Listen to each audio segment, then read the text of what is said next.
कल हमने expenditure method start किया था, expenditure method for calculating national income. Sir yes Kavya. Sir screen blur लग रही है वो। हाँ, सर वो स्क्रीन आपका वो ब्लर लग रहा है। स्क्रीन ब्लर लग रहा है आपको। ओके, शरण सर आपको दिख रही है स्क्रीन?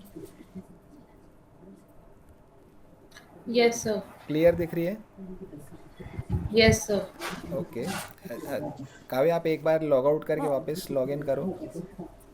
नहीं सर, अभी ये वो अकाउंट्स की क्लास में भी सेम हो रहा है, कभी कभी थोड़ा ब्लर हो रहा है, कभी क्लियर हो रहा है। हाँ, तो आप एक बार लॉग आउट करके वापस लॉग इन करिए एक बार। ब्लर तो आपको होना नहीं चाहिए, से ब्लर तो स्क्रीन मैंने बड़ा कर दिया अभी।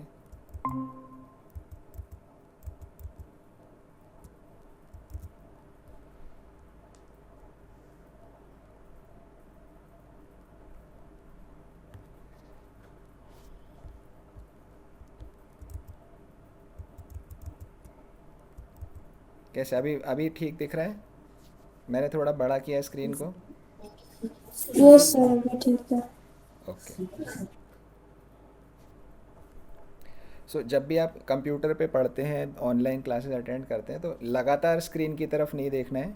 बीच बीच में आपको थोड़ा, may be for few seconds, 3-4 second के लिए दूसरी तरफ भी देखते रहना है।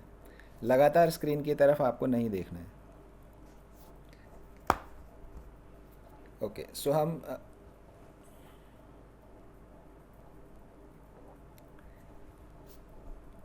कल हमने स्टार्ट किया था एक्सपेंडिचर मेथड। एक्सपेंडिचर मेथड से हम नेशनल इनकम कैलकुलेशन कैसे करते हैं।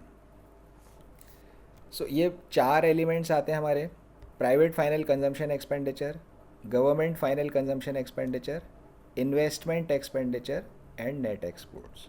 ये 4 आइटम हमारे आते हैं जो कि एक्सपेंडिचर मेथड के फॉर्मेट में आएंगे।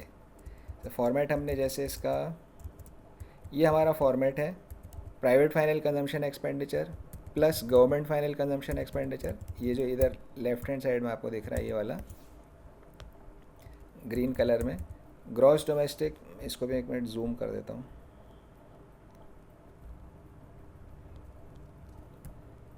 Gross domestic capital formation and net exports. 4 चीज़ें आपके आ गई: private final consumption, government final consumption, gross domestic capital formation and net exports. इनके कुछ एलिमेंट्स होते हैं, तो वन बाय वन हम इन सारे एलिमेंट्स को समझेंगे। First was private final consumption expenditure.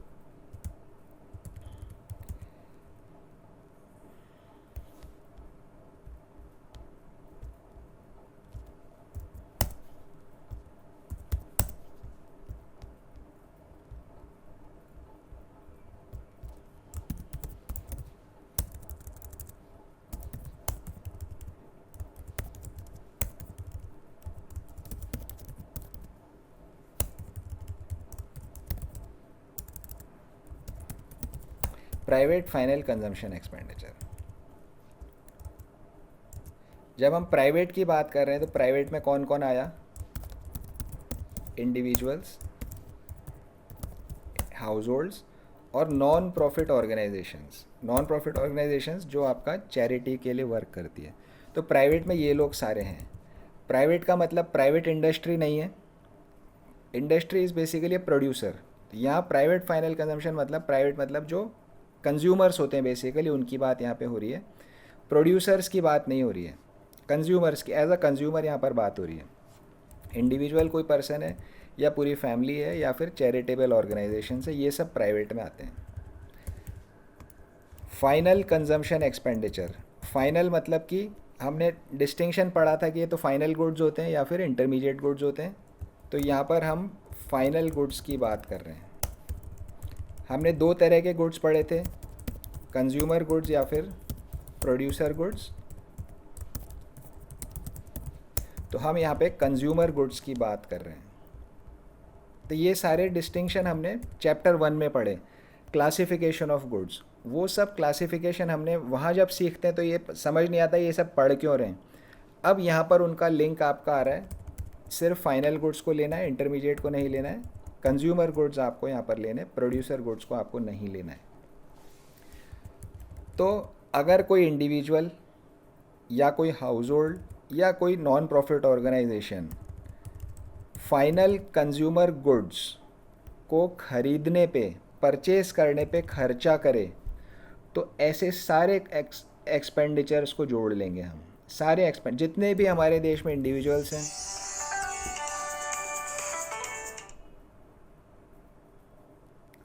जितने भी हमारे देश में इंडिविजुअल्स हैं, जितने भी हमारे देश में हाउस होल्ड्स हैं, जितने भी हमारे देश में नॉन प्रॉफिट ऑर्गेनाइजेशंस हैं, इनके सबके फाइनल गुड्स पे, फाइनल कंज्यूमर गुड्स पे जो भी खर्चा हो रहा है उसे आप ऐड कर लोगे तो वो आप यहाँ पर एक्सपेंडिचर में आएगा। फाइनल गुड्स, कंज्यूमर गुड्स कौन से होते हैं? 4 तरह के पढ़े थे हमने, durable, semi durable, non durable and services. तो इनमें से किसी पे भी अगर खर्चा किया जाता है तो वो प्राइवेट फाइनल कंजम्पशन एक्सपेंडिचर में आएगा। तो ये हमने यही लिखा, individuals, house holds and non profit institutions. किस टाइप के goods? Non durable, semi durable या ड्यूरेबल, या फिर सर्विसेज। 4 तरह के गुड्स हैं। बीच वाले में non durable and semi durable को एक साथ लिखा गया है। तो services, non durable, semi durable and consumer durable, 4 तरह के गुड्स पे खर्चा यहाँ पर कवर होता है। This is private final consumption expenditure. आपको आपके न्यूमेरिकल में ये फिगर डायरेक्टली दे दिया जाएगा तो इसका मीनिंग का ज़्यादा रेलेवेंस नहीं है न्यूमेरिकल सॉल्व करने के लिए, लेकिन अगर थ्योरी क्वेश्चन आता है तो उसके लिए आपको इसका मीनिंग पता होना चाहिए।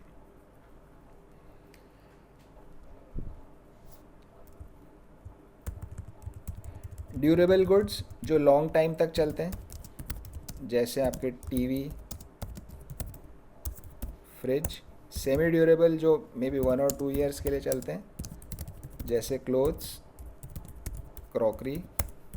Non durable are single use goods, एक बार काम में लिया वो ख़त्म हो जाते हैं, जैसे मिल्क, बटर। सर्विसेज आपकी जैसे डॉक्टर की सर्विसेज, एडवोकेट की सर्विसेज एट्सेट्रा। ये सब आप इन टाइप की चीज़ों पे जो खर्चा होता है वो सारा खर्चा हम यहाँ पर कवर करते हैं। ये हो गया private final consumption expenditure. Next is government final consumption expenditure. Government final consumption expenditure. Government final consumption expenditure.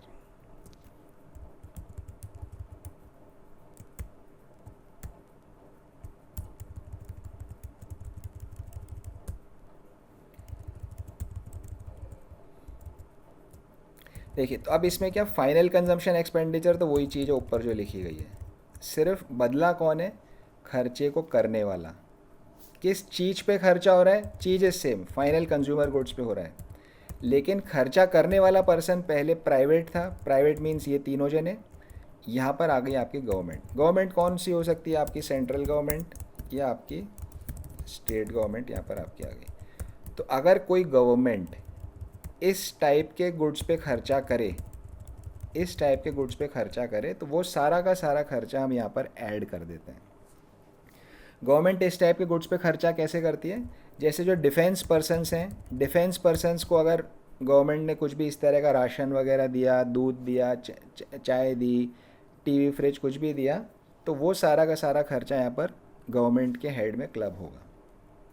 या फिर कई स्कूल्स में, गवर्नमेंट स्कूल्स में बच्चे जो वहाँ पढ़ने जाते हैं उनको मिड डे मील्स मिलती है, लंच मिलता है उन्हें यहाँ पे स्कूल में ही, तो वो खाने पे जो गवर्नमेंट खर्चा कर रही है वो भी गवर्नमेंट फाइनल कंजम्पशन एक्सपेंडिचर में आता है। तो 2 एग्जांपल्स हमने यहाँ पर कर लिए इसके, एक्सपेंडिचर फॉर डिफेंस फोर्सेस या फिर मिड डे मील्स का खर्चा यहाँ पर हो गया। So private final consumption expenditure and government final consumption expenditure. Numerical में आपको डायरेक्ट यही टर्म लिखी हुई मिल जाएगी, तो न्यूमेरिकल के एंगल से इसका मीनिंग जानने की भी ज़रूरत नहीं है, लेकिन थ्योरी क्वेश्चन आता है तो हमें इसका मीनिंग पता होना चाहिए। Expenditure by government on final consumer goods, expenditure by government on final consumer goods. इधर क्या आएगा, expenditure by private individuals and house holds on final consumer goods, expenditure by private individuals house holds and NGOs on final consumer goods. ठीक है, तो ये private final consumption expenditure, ये आपका government final consumption expenditure.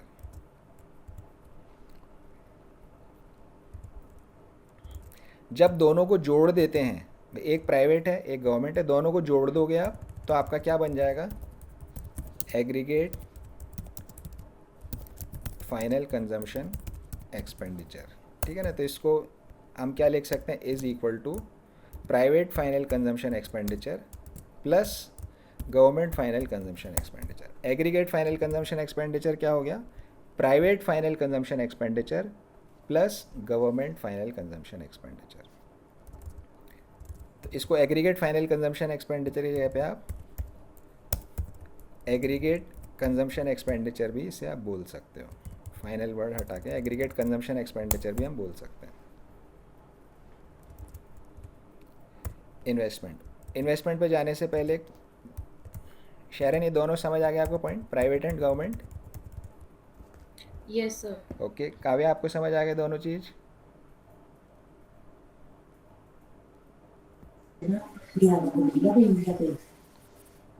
Kavya आपको समझ आ गए? Sir ये मेरे को थोड़ा समझ में नहीं आया। हाँ, कौन सा वाला समझ नहीं आया, आप बताइए। ये गवर्नमेंट वाला। गवर्नमेंट वाला समझ नहीं आया, ओके। प्राइवेट वाला समझ आ गया? प्राइवेट फाइनल कंजम्पशन एक्सपेंडिचर कर रहे हैं, फिर गवर्नमेंट फाइनल एक्सपेंडिचर कर रहे हैं, फिर हम ग्रॉस डोमेस्टिक कैपिटल कर रहे हैं। तो ये सब ना सारे जो एक्सपेंसेस होते हैं उनको सारे जोड़ना है या कुछ वेराइटीज होती है वो एक्सपेंसेस की? सिर्फ एक्सपेंडिचर को जोड़ना है, क्योंकि हम यहाँ पर एक्सपेंडिचर मेथड कर रहे हैं। तो जो खर्चा किया जा रहा है, एक्सपेंडिचर मतलब खर्चा करना, सामान खरीदने पे खर्चा करना, उस खर्चे को हमें यहाँ पर ऐड करना है। समझ आया? फिर ये इन सबको ऐड कर कर हमें जीडीपी एट मार्केट प्राइस मिलता है। तो वहाँ तक अभी हम पहुँचेंगे, अभी मैं सिर्फ पॉइंट 1 और 2 की आपको पूछ रहा हूँ। Private final consumption expenditure and government final consumption expenditure, ये दो चीज़ समझ आई है क्या? आगे का तो अभी हम वापस डिस्कस कर रहे हैं, तब आगे बढ़ेंगे। सर अगर हमें क्वेश्चन में गवर्नमेंट फाइनल कंजम्पशन एक्सपेंडिचर मिलेगा या ऐसे बोले कि गवर्नमेंट ने कोई ऐसे हॉस्पिटल्स बनाए हैं नहीं या नहीं नहीं, कुछ ऐसे डायरेक्ट आपको बनाए हैं? यही टर्म लिखा हुआ मिल जाएगा आपको क्वेश्चंस में। प्राइवेट फाइनल कंजम्पशन एक्सपेंडिचर लिखा हुआ मिल जाएगा, गवर्नमेंट फाइनल कंजम्पशन एक्सपेंडिचर लिखा हुआ आपको मिल जाएगा। मोस्ट ऑफ द क्वेश्चंस जब हम क्वेश्चंस करेंगे तो आपको और मालूम पड़ेगा, बट अधिकतर आपको यही लिखा हुआ डायरेक्टली मिलेगा।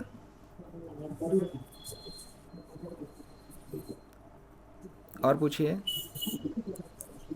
नहीं सर, नहीं सर, अच्छा। ठीक है, समझ आ गया? Yes sir. तो बेसिकली जो भी आप अपने आसपास में, आपके घर में, आपके आस पड़ोसी, आपके रिश्तेदार, जो भी लोग उनके घरों में सामान खरीद रहे हैं, है ना, वो सारा खर्चा कर रहे हैं, वो सारा खर्चा यहाँ पे जुड़ रहा है। एवरीथिंग, ईच एंड एवरीथिंग, सब कुछ यहाँ पर आ रहा है। जो आपके स्टेट की गवर्नमेंट है या हमारी सेंट्रल गवर्नमेंट है, वो जो खर्चा कर रही है इस टाइप की चीज़ों को ख़रीदने के लिए, वो सारा खर्चा भी यहाँ पर ऐड हो रहा है। तो हम चीज़ को इनकम अर्न करने के एंगल से नहीं देख रहे कि भाई आपके पापा ने 10 लाख रुपीज़ अर्न किए, तो हम 10 लाख को नहीं देख रहे। अब हम क्या कर रहे हैं कि आपके पापा ने 1 लाख रुपए इसमें खर्च किए, 2 लाख उसमें खर्च किए, 3 लाख उसमें खर्च किए, तो उस खर्चे को जोड़ा जा रहा है। अब एक्सपेंसेस को, हेड्स को जोड़ा जा रहा है। इनकम से, इनकम को जोड़ने वाली चीज़ तो हमने कल जो इनकम मेथड था उसमें हमने कर लिया, इनकम ऐड करने वाला। एक्सपेंडिचर को ऐड कर रहे हैं अब हम यहाँ पे। उसके पहले फर्स्ट मेथड था, तब हम प्रोडक्शन को जोड़ रहे थे, कितना सामान बना है देश में उसको ऐड कर लो। और जब तीनों चीज़ को जोड़ते हैं, प्रोडक्शन का सम या इनकम का सम या एक्सपेंडिचर का सम, वो सब कुछ इक्वल आता है इकोनॉमिक थ्योरी के हिसाब से, वो हमने फर्स्ट चैप्टर में सीखा था। इसीलिए there are 3 methods for calculation of national income: income method, production method and expenditure method. तो आप किसी भी चीज़ को जोड़ लो, आपका टोटल विल बी सेम। तो नेशनल इनकम किसी भी मेथड से निकाली जा सकती है। तो प्राइवेट फाइनल कंजम्पशन एक्सपेंडिचर का मीनिंग हमने जाना, गवर्नमेंट फाइनल कंजम्पशन एक्सपेंडिचर का मीनिंग हमने यहाँ पे जाना। अब नेक्स्ट आ गया ग्रॉस डोमेस्टिक कैपिटल फॉर्मेशन, या उसको आप इन्वेस्टमेंट भी बोल सकते हो।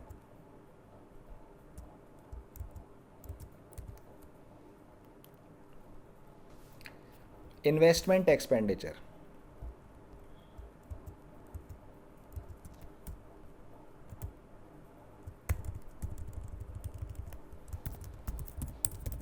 इन्वेस्टमेंट, जब हमने स्टॉक और फ्लो वाला टॉपिक पढ़ा था फर्स्ट चैप्टर में, तो वहीं हमने सीखा था कि इन्वेस्टमेंट को हम कैपिटल फॉर्मेशन भी बोलते हैं। इन्वेस्टमेंट को ही हम कैपिटल फॉर्मेशन भी बोलते हैं। तो यहाँ पर इन्वेस्टमेंट, कैपिटल फॉर्मेशन दोनों टर्म्स इंटरचेंजेबली यूज़ हो सकती है। न्यूमेरिकल्स में ज़्यादातर जो टर्म यूज़ होती है वो होती है कैपिटल फॉर्मेशन। तो हम इसको यहाँ पर लिख देते हैं gross domestic capital formation. Gross domestic capital formation, gross का मीनिंग आपको मालूम है, जैसे ग्रॉस डोमेस्टिक कैपिटल फॉर्मेशन हो सकता है, ऐसे ही नेट डोमेस्टिक कैपिटल फॉर्मेशन भी हो सकता है। जैसे ग्रॉस डोमेस्टिक कैपिटल फॉर्मेशन हो सकता है, ऐसे ही नेट डोमेस्टिक कैपिटल फॉर्मेशन भी हो सकता है। What is the difference? अगर हम लेस डेप्रिसिएशन कर देंगे तो नेट डोमेस्टिक बन जाएगा। डेप्रिसिएशन को हम कंजम्पशन ऑफ फिक्स्ड कैपिटल भी बोलते हैं। तो देखिए कैपिटल वर्ड यहाँ पे भी आ रहा है और इसके नाम में भी कैपिटल फॉर्मेशन है। तो ग्रॉस से नेट आप आराम से डेप्रिसिएशन माइनस करके बना सकते हो। अभी हम इसको ग्रॉस एंड नेट को यहाँ से हटा देते हैं। Gross domestic capital formation,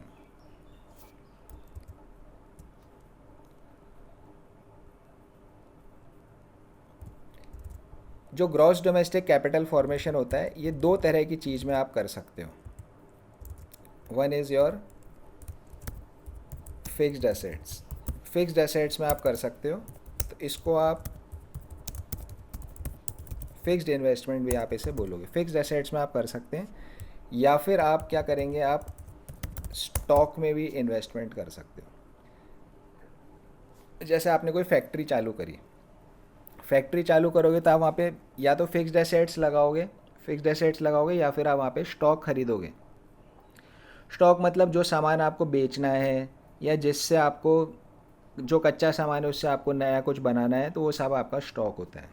stock 3 तरह का हो सकता है: रॉ मटेरियल्स कच्चा सामान, वर्क इन प्रोग्रेस मतलब जो आधा बना हुआ सामान पड़ा है,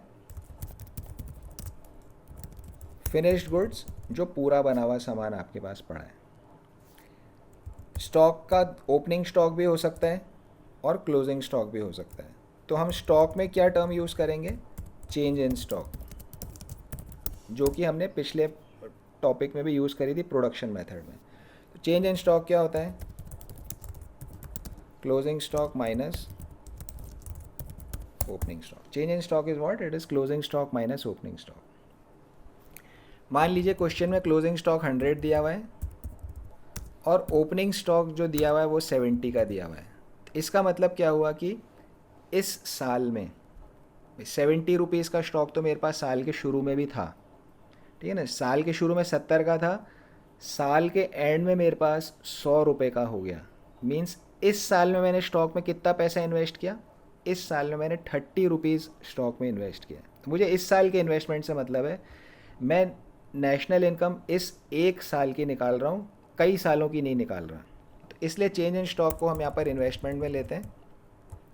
साल के एंड में 100 रुपये का स्टॉक, साल के शुरू में 70 रुपये का स्टॉक था। तो इस साल मैंने 30 रुपये का स्टॉक और ख़रीदा, मोर इन्वेस्टमेंट किया। तो मोर इन्वेस्टमेंट किया तो उसको हम क्या बोलेंगे? Capital formation. Gross domestic capital formation का एक पार्ट क्या हो गया? Change in stock. Change in stock आपका हो गया, दिस इज़ वन थिंग।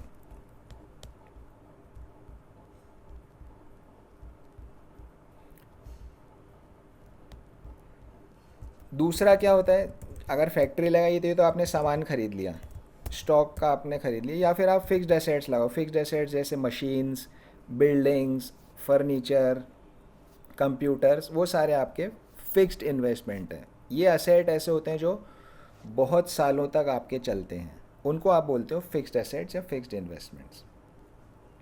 तो इनका टर्म हम क्या बोलेंगे, gross domestic fixed capital formation.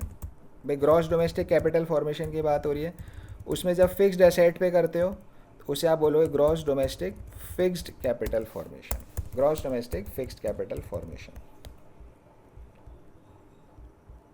Excuse me sir. Yes Sharon. Sir जैसे हमारे प्रोडक्ट मेथड के अंदर हमें क्लोजिंग स्टॉक और ओपनिंग स्टॉक गिवन था, इसके अंदर भी गिवन होगा? बिल्कुल सेम टू सेम होगा। या तो चेंज इन स्टॉक दे देंगे, या क्लोजिंग स्टॉक ओपनिंग स्टॉक दे देंगे, या फिर excess of closing stock over opening stock, excess of opening stock over closing stock. बिल्कुल जो आपने प्रोडक्शन मेथड में किया सेम टू सेम यहाँ पर भी आएगा। ठीक है, ओके सर। ओके, कोई चेंज नहीं है, डिट्टो सेम जो वहाँ किया वही चेंज इन स्टॉक यहाँ पर है। क्यों, वहाँ भी हम चेंज इन स्टॉक ही बोलते थे, यहाँ भी हम चेंज इन स्टॉक ही बोलते हैं। इन्वेस्टमेंट में क्यों बोलते हैं, इसका मैंने आपको कारण बताया कि भाई साल के शुरू में मेरे पास 70 का तो था ऑलरेडी, तो वो मेरा इस साल का इन्वेस्टमेंट नहीं है। 70 तो मैं पिछले साल इन्वेस्ट कर चुका था।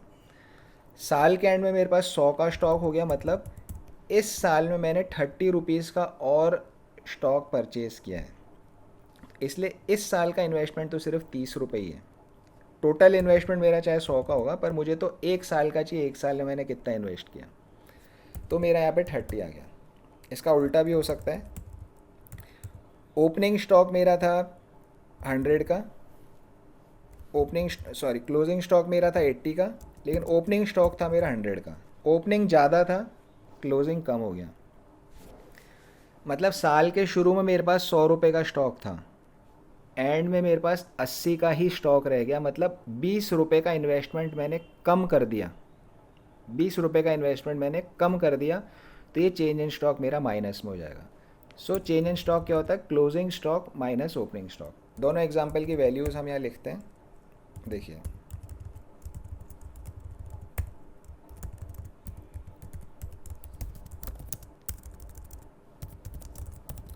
क्लोजिंग स्टॉक था आपके पास में 100 रुपये का, ओपनिंग स्टॉक था आपके पास में 70 का, ठीक है ना। तो मैंने और इन्वेस्टमेंट कितने का किया, 30 का, क्लोजिंग माइनस ओपनिंग, तो this is my change in stock. दूसरा एग्जांपल हमने क्या बनाया, क्लोजिंग स्टॉक मेरे पास में था 80 का, ओपनिंग स्टॉक मेरे पास में 100 का। तो साल के शुरू में मेरे पास में 100 का स्टॉक था, लेकिन एंड में मेरे पास 80 का ही रह गया, तो मेरा कम हो गया स्टॉक कम हो गया, मतलब मैंने इन्वेस्टमेंट कम कर दिया। इन्वेस्टमेंट कम कर दिया तो ये माइनस में 20 यहाँ पर आ जाएगा। तो closing stock minus opening stock is a change in stock. Plus में भी आ सकता है, माइनस में भी आ सकता है, डिपेंडिंग ऑन कि क्या वैल्यूज़ आपको दी गई है।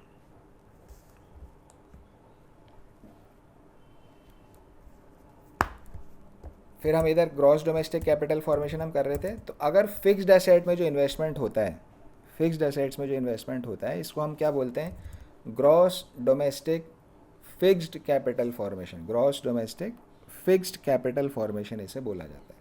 अगर इसमें से आप डेप्रिसिएशन लेस कर दोगे, है ना, डेप्रिसिएशन क्योंकि इसी में होता है, चेंज इन स्टॉक में तो डेप्रिसिएशन होएगा नहीं, सिर्फ इन फिक्स्ड एसेट में डेप्रिसिएशन होता है। तो ये क्या बन जाएगा आपका, नेट डोमेस्टिक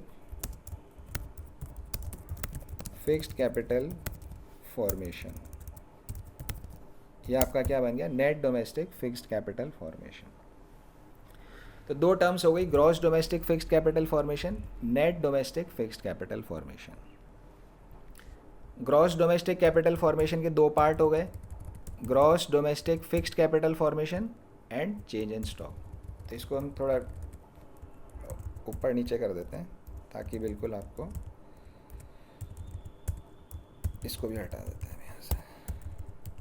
तो एक ये मेरा हो गया gross domestic fixed capital formation, एक मेरा हो गया चेंज इन स्टॉक। यहाँ लिख देते हैं if we subtract depreciation then we get net domestic fixed capital formation, net domestic fixed capital formation. ठीक है ना, ये हमने ऊपर से इसका मीनिंग यहाँ पर जान लिया। अब नेक्स्ट क्या आ गया कि जो फिक्स्ड इन्वेस्टमेंट होता है, ये फिक्स्ड इन्वेस्टमेंट 3 तरह का हो सकता है। चेंज इन स्टॉक का टॉपिक ख़त्म हो गया आपका, चेंज इन स्टॉक में और कुछ नहीं है, इसमें और कुछ नहीं है। इसमें क्या होता है, ये जो इन्वेस्टमेंट है 3 तरह का हो सकता है। पहला क्या होगा, अगर जो बिज़नेस करता है, कोई बिज़नेस अगर इन्वेस्टमेंट कर रहा है, तो जो हमने मीनिंग समझा असेट्स वगैरह में, वो ही होता है सेम एज अबव, कि फिक्स्ड एसेट्स, मशीन्स खरीद ली, बिल्डिंग खरीद ली, फर्नीचर खरीद लिया, व्हीकल्स खरीद लिए, कंप्यूटर खरीद लिए, मोबाइल्स ले लिए, लैपटॉप्स ले लिए, तो वो सब बिज़नेस कर रहा है, वो बिज़नेस इस टाइप की चीज़ों में करता है। हाउस होल्ड्स भी इन्वेस्टमेंट करते हैं। तो जब हम घर खरीदते हैं, जब हमारा नया घर खरीदते हैं, हम नया घर कंस्ट्रक्ट करते हैं, तो वो आपका यहाँ पर ग्रॉस डोमेस्टिक कैपिटल फॉर्मेशन में आता है ना। वो आपका फिर वहाँ कंज्यूमर गुड्स में नहीं आएगा। दैट इज़ नॉट अ, घर जो है आपका ड्यूरेबल गुड्स नहीं है। घर आपका एक इन्वेस्टमेंट है, आप अपनी सारे जीवन भर की जमा पूंजी लगा करके घर खरीदते हो, it is an investment, it is a capital formation. तो हाउस होल्ड्स जब एक करते हैं कंस्ट्रक्शन ऑफ हाउसेस, तो वो यहाँ पर आपका आता है। गवर्नमेंट भी इस तरह से कोई चीज़ें बनाती है। जैसे गवर्नमेंट क्या बनाती है, रोड्स, डैम्स, ब्रिजेस, फ्लाईओवर, ये सब जब गवर्नमेंट बनाती है, मेट्रो ट्रेन बनाती है गवर्नमेंट, है ना। तो ये सब शिप एयरपोर्ट्स होते हैं, शिप पोर्ट्स होते हैं, जो इंफ्रास्ट्रक्चर से रिलेटेड चीज़ें गवर्नमेंट बनाती है, वो सारी आप जो कई कई सालों तक चलती है, इनको हम बोलते हैं यहाँ पे they are part of gross domestic fixed capital formation.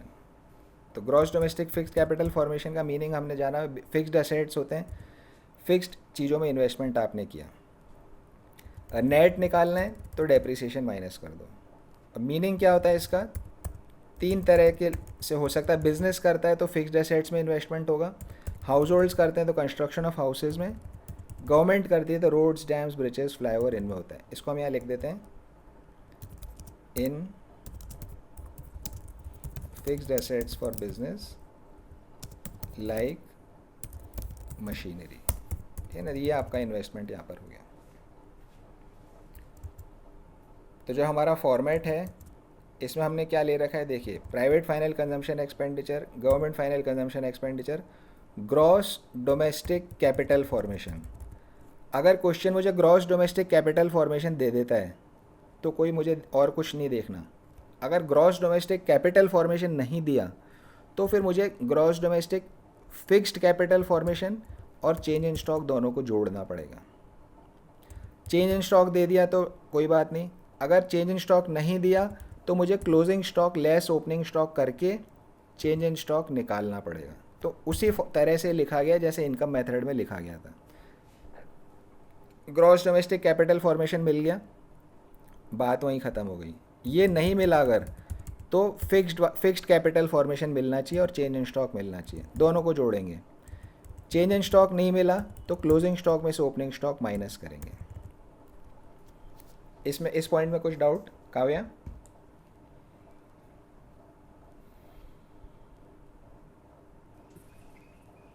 नहीं सर। ओके, शैरन, आपको कुछ डाउट इसमें? No sir. आगे बढ़ते हैं हम इसमें।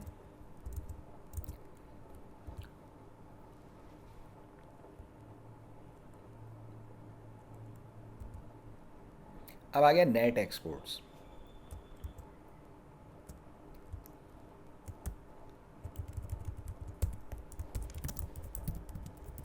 नेट एक्सपोर्ट्स, देखिए, जब हम इसकी नेशनल इनकम की या ग्रॉस डोमेस्टिक प्रोडक्ट की हम बात कर रहे हैं तो हम क्या बात कर रहे हैं कि जब हमने जीडीपी की डेफिनेशन पढ़ी थी, ग्रॉस डोमेस्टिक प्रोडक्ट, तो हमने क्या बोला था कि हमारे देश में जितना सामान बना है, हमारे देश में जितना सामान बना है उस सारे सामान की वैल्यू को जोड़ लो, दैट इज़ योर जीडीपी। जितना भी सामान मेरे देश में बन रहा है उसकी सबकी वैल्यू को जोड़ लो, दैट इज़ योर जीडीपी। मान लीजिए 1,000 रुपये का सामान बना हमारे देश में, तो मेरा जीडीपी 1,000 रुपये का हो गया। अब हम क्या कर रहे हैं कि ये जो 1,000 रुपये का सामान बना है इसको लोग खरीदेंगे, है ना, अलग अलग लोग हैं जो इसको खरीदेंगे।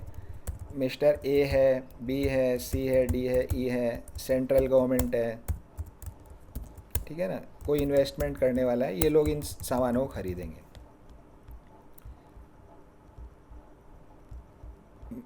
मिस्टर ए है, इसने ख़रीदा 100 रुपये का, ठीक है ना, मिस्टर बी ने ख़रीदा 50 रुपये का, इसने ख़रीदा 25 रुपये का। तो अल्टीमेटली 1,000 रुपये का सामान बिकेगा, है ना, जो बना है वो बिकेगा भी सही, जो नहीं बिकता उसको हम स्टॉक के थ्रू एडजस्ट कर देते हैं, क्योंकि स्टॉक में बच जाता है तो प्लस माइनस का एडजस्टमेंट वहाँ हो जाता है। अभी समझने के लिए आप ऐसा मानो 1,000 का सामान बना, सारा बिकेगा, कोई ना कोई तो ख़रीदेगा, है ना, इसने ख़रीद लिया, इसने ख़रीद लिया। इसलिए क्या होता है, एक्सपेंडिचर भी प्रोडक्शन की इक्वल हो जाता है, एक्सपेंडिचर भी प्रोडक्शन की इक्वल हो जाता है, और नेशनल इनकम आपकी दोनों मेथड से सेम आती है। 1,000 रुपये का सामान बना, कोई ना कोई इसको ख़रीद रहा है, इसने कितना ख़रीदा, 150 रुपये का, गवर्नमेंट ने 50 रुपये का ख़रीदा, इन्वेस्टमेंट करने वालों ने 40 रुपये का ख़रीदा।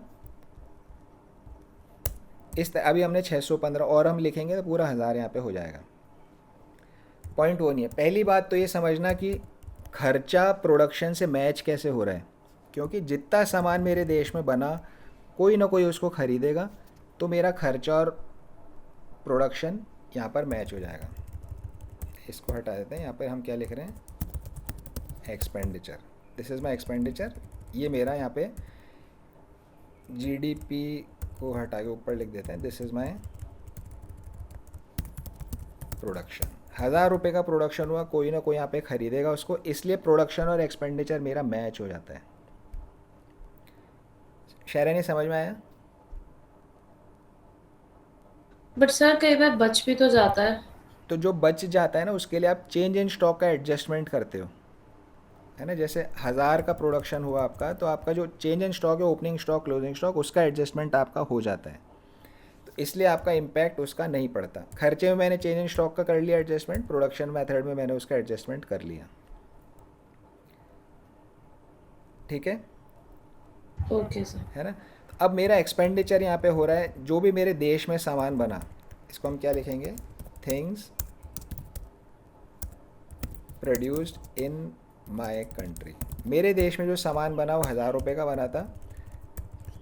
प्राइवेट फाइनल कंजम्पशन एक्सपेंडिचर मैंने ले लिया, गवर्नमेंट फाइनल कंजम्पशन एक्सपेंडिचर मैंने ले लिया, इन्वेस्टमेंट मैंने ले लिया।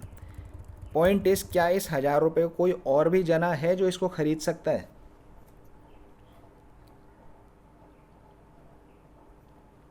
प्राइवेट लोगों को मैंने ले लिया, गवर्नमेंट को मैंने ले लिया, इन्वेस्टमेंट वाले प्रोड्यूसर्स को मैंने ले लिया। क्या कोई और रह गया अभी जो मेरे देश की बनी हुई सामानों को खरीद सके? सोचिए, कोई है क्या ऐसा? सर अब्रॉड में भी तो जा सकता है। एब्रॉड में भी जा सकता है, बिल्कुल। कि जो लोग इंडिया के बाहर हैं, मतलब मान लीजिए इंडिया में कोई सामान बना, इंडिया में क्रिकेट के बैट बॉल बने, बाहर के देश वालों ने उनको ख़रीद लिया, सो वो क्या है, वो एक एक्सपोर्ट है। तो जब टोटल मेरे देश में बने हुए सामान का खर्चा मुझे जोड़ना है, तो एक्सपोर्ट्स को भी मैं ऐड कर दूंगा, एक्सपोर्ट्स को भी मैं ऐड कर दूंगा। सो हम जब यहाँ पर लिख रहे हैं, एक्सपोर्ट्स को हमने ऐड कर लिया। लेकिन ऐसा हो सकता है कि मिस्टर ए ने जो 100 रुपये का खर्चा किया, इसमें से इन्होंने 80 रुपये तो इंडिया के बने हुए सामान पे खर्चा किया है, लेकिन 20 रुपये इन्होंने बाहर के देश में बने हुए सामान को ख़रीद लिया। अमेरिका में, जापान में जो बना था उसमें से कुछ सामान इन्होंने खरीद लिया। इंपोर्ट भी कर सकते हैं लोग। तो जो ए का 100 रुपये का खर्चा है, पूरा का पूरा हमारे देश पे बने हुए सामान का नहीं है। हमें सिर्फ वही खर्चा लेना है जो मेरे देश में बने हुए सामान का के ऊपर किया गया हो। तो इसलिए हम सिर्फ 80 को लेंगे, 20 को छोड़ देंगे। तो हम क्या करेंगे, हम इंपोर्ट्स को माइनस कर देंगे। सो मेरा फॉर्मूला क्या बन गया, एक्सपोर्ट्स को मैं ऐड करूँगा और इम्पोर्ट्स को मैं लेस करूँगा। तो एक्सपोर्ट्स माइनस इम्पोर्ट जब आप करते हो तो उसको क्या बोलते हैं, नेट एक्सपोर्ट्स। तो नेट एक्सपोर्ट्स एक और हेड है जो मैं अपने फॉर्मेट में कंसीडर करता हूँ। शैरन समझ आ गया?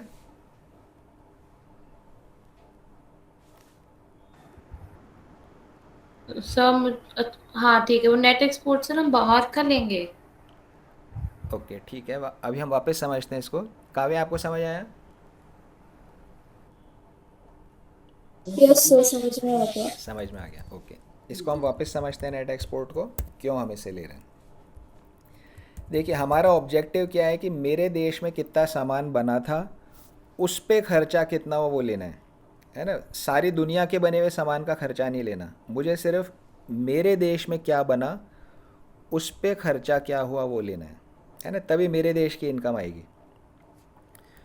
तो 1000 रुपये का सामान मेरे देश में बना है, इस पे अलग अलग लोगों ने खर्चा किया, प्राइवेट गवर्नमेंट इन्वेस्टमेंट वो सब हमने ले लिया। बट ऐसा भी हो सकता है कि कोई अमेरिका का पर्सन, जापान का पर्सन, कोरिया का पर्सन वो भी हमारे देश के बने हुए सामान को खरीदे। इम्पोर्ट सॉरी, उनके लिए इम्पोर्ट है, हमारे लिए एक्सपोर्ट है। तो हमारे देश के बने हुए सामान पे खर्चा जो होता है एक्सपोर्ट भी उसके अंदर आएगा।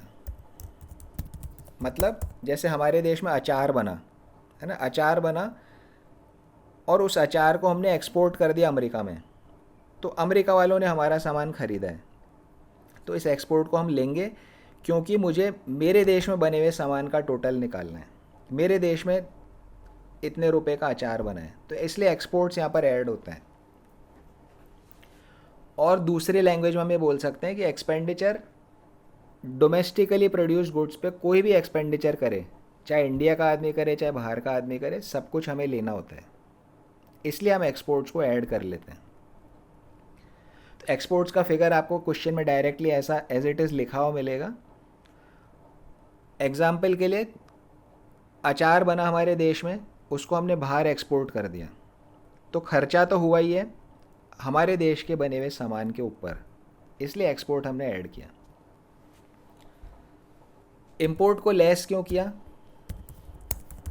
इंपोर्ट को लेस क्यों किया हमने, बिकॉज मान लीजिए ये प्राइवेट एक्सपेंडिचर है, ए का इतना, बी का इतना, सी का इतना, ये सब इन्होंने खर्चा किया है, लेकिन ये खर्चा इन्होंने पूरा का पूरा इंडिया के बने हुए सामान पे नहीं किया। मिस्टर ए ने इंडिया का 80 रुपये पे किया और 20 रुपये का सामान इन्होंने इंपोर्ट किया, इन्होंने बाहर के देश से कहीं इंपोर्ट किया है, तो ये 20 रुपये का खर्चा इंडिया की नेशनल इनकम में नहीं आएगा, ये तो उस देश, जिस देश का है उस देश की नेशनल इनकम में जाएगा। मिस्टर बी है, 40 रुपये इन्होंने इंडिया का सामान खरीदा, 10 रुपये किसी और देश का खरीदा, तो इन्होंने इंडिया के सामान पे तो सिर्फ 40 का ही खर्चा किया है, लेकिन शुरू में हमने क्या किया, प्राइवेट एक्सपेंडिचर में पूरा 50 लिया है, इसलिए इंपोर्ट को हम लेस कर देंगे, because import is not an expenditure on domestically produced goods. Import को लेस क्यों किया, बिकॉज डोमेस्टिकली प्रोड्यूस्ड गुड्स पे ये खर्चा नहीं है, हमें तो domestically produced goods is my country की इनकम, तो उसके फिगर तक पहुंचना है। इंपोर्ट किसी और देश में बनी हुई चीज़ है, उसको हम छोड़ देंगे, इसलिए एक्सपोर्ट्स ले, इंपोर्ट को माइनस कर दो, तो आपके पास आएगा नेट एक्सपोर्ट्स, और इस नेट एक्सपोर्ट को आप अपने उसमें ऐड कर लोगे नेशनल इनकम कैलकुलेशन में। तो हमारा जो फॉर्मेट है, नेट एक्सपोर्ट्स हमने ले लिया। अगर क्वेश्चन नेट एक्सपोर्ट दे देता है तो सीधा सीधा ले लो, वरना एक्सपोर्ट में से इंपोर्ट माइनस करके नेट एक्सपोर्ट आप निकाल सकते हो। शैरन समझ आया अभी? हाँ जी सर। ओके, कुछ आपका स्पेसिफिक डाउट था तो आप बताइए, आपका क्या कन्फ्यूज़न है? नहीं सर, आ गया समझ। काव्या को समझ आ गया? बस समझ में आ गया सर। ओके, अब हम आगे बढ़ते हैं। तो ये हमारा फॉर्मेट पूरा आ गया। जब मैं private final consumption expenditure, government final consumption expenditure, gross domestic capital formation, net exports, इन चारों को जोड़ दूंगा तो मैं कहाँ पहुँचूँगा? Gross domestic product at market price. क्योंकि खर्चे की बात हो रही है। देखो, खर्चा मतलब जब हम खर्चा करते हैं तो टैक्स उसमें होता है। मैं अगर रेस्टोरेंट में कुछ खर्चा करूँगा तो टैक्स उसमें है, इसलिए मार्केट प्राइस पे पहुँचेंगे या फैक्टर कॉस्ट पे नहीं पहुँचेंगे, मार्केट प्राइस पे पहुँचेंगे। खर्चा है सारा, टैक्स इंक्लूडेड है। क्योंकि मैंने ग्रॉस डोमेस्टिक कैपिटल फॉर्मेशन लिया है तो मैं जीडीपी पे पहुंचूंगा, gross domestic product at market price. तो वहाँ ग्रॉस था तो नीचे भी मैं ग्रॉस पे पहुंचूंगा। अगर यहाँ पे मैंने नेट डोमेस्टिक कैपिटल फॉर्मेशन लिया होता, ग्रॉस की जगह मैंने यहाँ पे नेट लिया होता, क्वेश्चन ने मुझे नेट दिया है मान लीजिए, तो फिर मैं यहाँ जीडीपी एट मार्केट प्राइस पे नहीं पहुँचूंगा, मैं यहाँ पे एनडीपी एट मार्केट प्राइस पे पहुँचूंगा। ये आपको यहाँ पर थोड़ा सा याद रखना पड़ेगा। जैसे प्रोडक्शन मेथड था, प्रोडक्शन मेथड में हम कहाँ पहुँचते थे? प्रोडक्शन मेथड में हमारा स्टेशन कहाँ पे आता है? GDP at market price. ये हमें याद रखना है। इनकम मेथड में हमारा स्टेशन कहाँ आता है? NDP at factor cost. इसी तरह से एक्सपेंडिचर मेथड में हमारा स्टेशन कहाँ पे आएगा? इफ़, इसमें थोड़ा सा इफ़ लगाना पड़ेगा। इफ़ अगर आपने ग्रॉस डोमेस्टिक कैपिटल फॉर्मेशन लिया है तो आप कहाँ पहुँचोगे? जीडीपी एट मार्केट प्राइस पे। इफ़ अगर आपने नेट डोमेस्टिक कैपिटल फॉर्मेशन लिया है तो आप पहुँचोगे एनडीपी एट मार्केट प्राइस पे। ये आपका स्टेशन है। इन दोनों में तो सीधा सीधा था। एक्सपेंडिचर मेथड में थोड़ा ध्यान रखना पड़ता है। भाई ऊपर ग्रॉस वाला लिया है तो ग्रॉस पे पहुँचोगे, नेट वाला लिया है तो नेट पे पहुँचोगे। एट एनी टाइम आप कन्वर्ट कर सकते हो आराम से डेप्रिसिएशन को जोड़ के या घटा के। नेट से ग्रॉस बनाना है तो आप डेप्रिसिएशन जोड़ दो, ग्रॉस से नेट बनाना है तो डेप्रिसिएशन को आप माइनस कर दो। सर बट हमें एंड में चाहिए क्या? हमें जीडीपी एट मार्केट प्राइस ही चाहिए ना? वो क्वेश्चन आपको बोलेगा कि उसे क्या चाहिए, है ना। अगर क्वेश्चन आपसे, मान लीजिए क्वेश्चन ने आपसे जीडीपी एट मार्केट प्राइस मांगा, है ना। थोड़ा सा हम सिनेरियो बिल्ड करते हैं। मान लीजिए क्वेश्चन ने आपसे क्या बोला? क्वेश्चन ने आपको बोला कि भाई जीडीपी एट मार्केट प्राइस निकाल के दो, ठीक है। और जो उसने आपको अलग अलग वैल्यू दी है उसमें उसने आपको ग्रॉस डोमेस्टिक कैपिटल फॉर्मेशन दिया है, तो मुझे कुछ करना ही नहीं है, मैं इसको जोड़ूंगा जीडीपी पे पहुंच जाऊंगा। अगर उसने मुझे नेट डोमेस्टिक कैपिटल फॉर्मेशन दे दिया तो मैं एनडीपी एट मार्केट प्राइस पे पहुंचूंगा, तो फिर मेरे लिए एक स्टेप और आ जाएगी कि मैं डेप्रिसिएशन ऐड करके फिर जीडीपी एट मार्केट प्राइस निकालूंगा। ठीक है ना। मैं वापस रिपीट करता हूँ। क्वेश्चन ने मेरे से जीडीपी एट मार्केट प्राइस मांगा और क्वेश्चन में उसने मुझे दिया ग्रॉस डोमेस्टिक कैपिटल फॉर्मेशन, तो ग्रॉस ही दिया है, ग्रॉस पे जाना है, इसको ऐड किया, काम ख़त्म। लेकिन अगर क्वेश्चन ने मुझे दिया नेट डोमेस्टिक कैपिटल फॉर्मेशन, है ना, तो अब नेट डोमेस्टिक कैपिटल फॉर्मेशन से तो मेरा क्या आएगा? एनडीपी एट मार्केट प्राइस आएगा। तो फिर मुझे क्या करना पड़ेगा? ऐड डेप्रिसिएशन, तब फिर मेरा यहाँ पे जीडीपी एट मार्केट प्राइस आएगा। समझ आया शरण? Yes sir. अगर क्वेश्चन मेरे से एनडीपी एट मार्केट प्राइस मांगता है ना, एनडीपी एट मार्केट प्राइस मांगता है और क्वेश्चन में मुझे वो ग्रॉस डोमेस्टिक कैपिटल फॉर्मेशन दे देता है, तो अब मुझे प्रॉब्लम है। तो मेरा क्या आएगा? मेरा आएगा यहाँ पे जीडीपी एट मार्केट प्राइस। क्योंकि मुझे एनडीपी निकालना है तो मैं यहाँ पे लेस करूँगा डेप्रिसिएशन को और फिर मैं पहुँचूँगा एनडीपी एट मार्केट प्राइस पे। तो डिपेंडिंग ऑन की क्वेश्चन मेरे से क्या कैलकुलेट करवा रहा है, मैं उसको ऐड लेस करके डेप्रिसिएशन वहाँ तक जा सकता हूँ। लेकिन ध्यान क्या रखना है, अगर क्वेश्चन ने ग्रॉस डोमेस्टिक कैपिटल फॉर्मेशन दिया है तो आपका जीडीपी एट मार्केट प्राइस आएगा। अगर क्वेश्चन ने नेट डोमेस्टिक कैपिटल फॉर्मेशन दिया है तो आपका एनडीपी एट मार्केट प्राइस आएगा।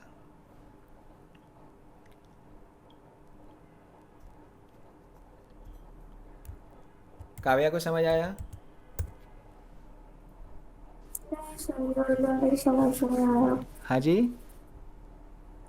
ये एनडीपी एट मार्केट प्राइस वाला नहीं समझ में आया। थोड़ा तेज बोलो, आपकी आवाज़ बहुत स्लो आ रही है। सही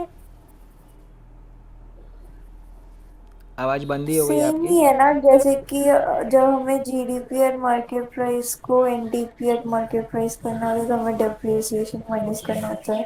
हाँ वो तो है, लेकिन अभी मैंने आपको क्या समझाया है कि देखो ये चार चीज़ क्या क्या जोड़ते हैं हम निकालने के लिए, पढ़ो इन्हें। ये प्राइवेट फाइनल कंजम्पशन एक्सपेंडिचर, फिर गवर्नमेंट फाइनल कंजम्पशन एक्सपेंडिचर, फिर फिर ग्रॉस डोमेस्टिक कैपिटल और फॉर्मेशन, फोर क्या है? Net net export. एक्सपोर्ट्स। इन चारों को जोड़ोगे तो आप किस पे पहुंचोगे? बोलो। GDP at market GDP price. Eight market price. क्यों जीडीपी पे पहुंचे? क्योंकि मैंने ग्रॉस डोमेस्टिक कैपिटल फॉर्मेशन जोड़ा था, यहाँ ग्रॉस है, ठीक है ना, तो इसलिए मैं yes GDP sir. Eight market. अब मान लो क्वेश्चन मेरे से जीडीपी एट मार्केट प्राइस मांगता है तो मेरी काम ख़त्म हो गया। अगर क्वेश्चन मेरे से एनडीपी एट मार्केट प्राइस मांगता है फिर मैं क्या करूँगा? NDP at market price,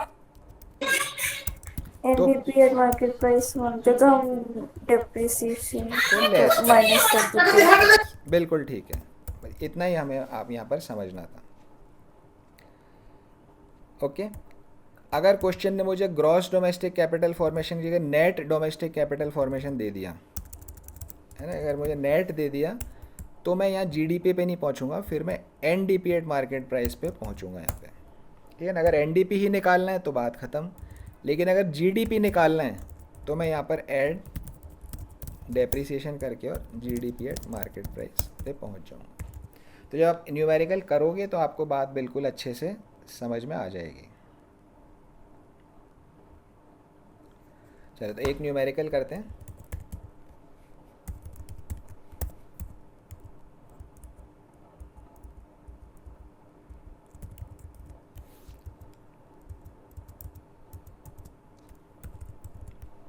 numericals related to expenditure method.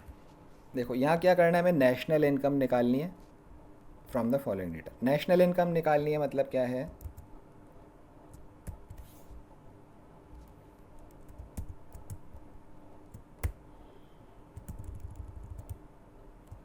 National income निकालनी है मतलब हमें एनडीपी एट फैक्टर कॉस्ट निकालना है, net domestic product eight factor cost हमें निकालना है।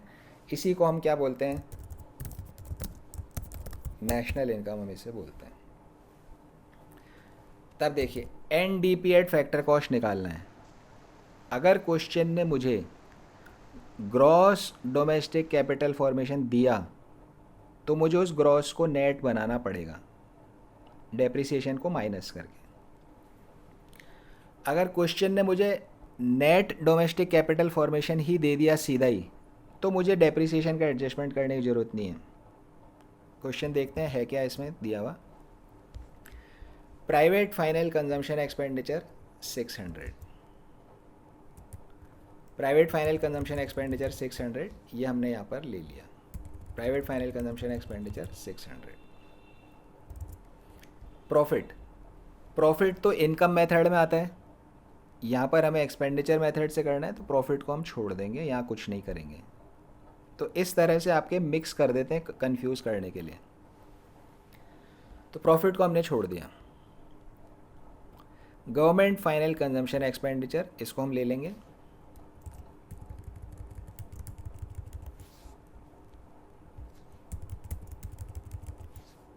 $700 आ जाएगा ये गवर्नमेंट फाइनल कंजम्पशन एक्सपेंडिचर।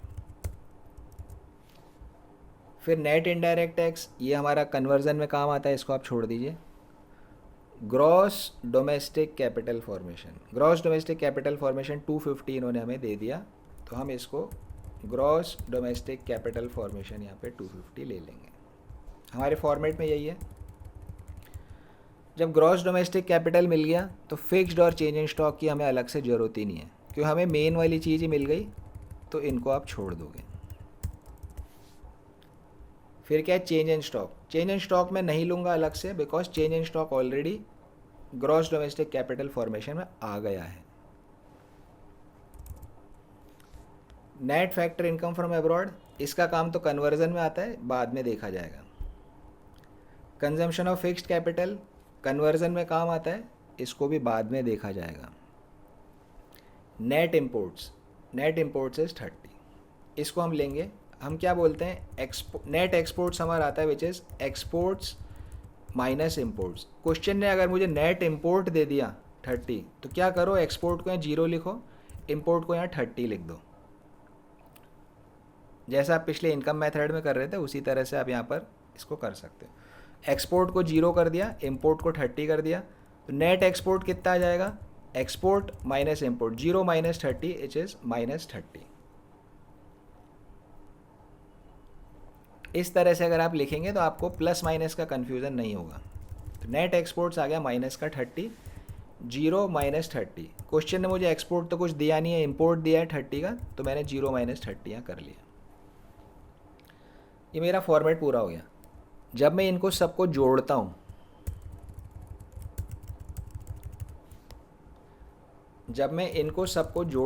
तो मैं कहाँ पहुँचता हूँ, GDP एट मार्केट प्राइस पे। Why GDP? Because gross domestic capital formation लिया गया था, ग्रॉस वाला लिया था, ये वाला, इसलिए हम GDP एट मार्केट प्राइस पे पहुंच जाएंगे 1520। सबको जोड़ दो, इनको सबको, 600 प्लस 700 प्लस 250 माइनस 30 इज़ 1520। अब तो नॉर्मल काम है, हर मेथड में हम करते आ रहे हैं। GDP एट मार्केट प्राइस से क्या बनाना है, NDP एट फैक्टर कॉस्ट बनाना है, क्योंकि नेशनल इनकम हमारी वही होती है।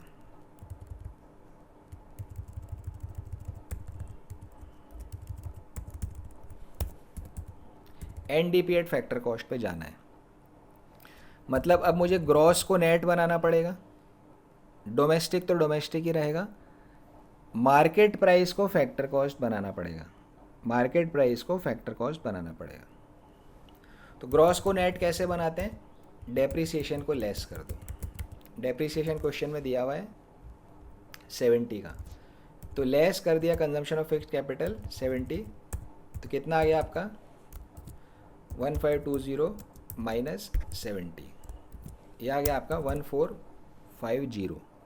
इसको हम क्या बोलेंगे, net domestic product at market price. मैंने अभी सिर्फ ग्रॉस को नेट बनाया है। अब मार्केट प्राइस को फैक्टर कॉस्ट बनाना है, तो नेट इनडायरेक्ट टैक्स को लेस करेंगे। नेट इनडायरेक्ट टैक्स कितना है, पॉइंट नंबर 4, 1 2 3 4 50, तो नेट इनडायरेक्ट टैक्स को लेस कर दिया 50 को, तो NDP एट फैक्टर कॉस्ट आपका आ गया विच इज़ 1400। कैसे आया ये, 1450 माइनस 50। अब मेरा NDP एट फैक्टर कॉस्ट आ गया। मुझे नेशनल इनकम में क्या चाहिए, सॉरी मैंने यहाँ NDP लिख दिया, ये NNP होना चाहिए, net national product at factor cost. तब NDP एट फैक्टर कॉस्ट में मैं ऐड करूँगा net factor income from abroad, तो मैं NNP एट फैक्टर कॉस्ट पे पहुँच जाऊँगा। नेट फैक्टर इनकम कितना है, net factor income from abroad point number 7 में दिया गया विच इज़ माइनस का 50। तो net factor income from abroad minus का 50 है, ऐड कर रहे हैं हम यहाँ पे, तो 1400 माइनस का 50 विल गिव मी 1350। ये मेरी नेशनल इनकम यहाँ पर आ गई है। तो एक बार आप GDP एट मार्केट प्राइस पे पहुँच गए, उसके बाद का process is common for all the methods. इसके बाद आपका मेथड सब में कॉमन है, सिर्फ ऊपर वाला जो होता है ये आपका फॉर्मेट डिफरेंट है, एक्सपेंडिचर मेथड का अलग, इनकम का अलग और प्रोडक्शन मेथड का अलग। शेरन को समझ आ गया ये क्वेश्चन पूरा? Yes sir. काव्या समझ आ गया?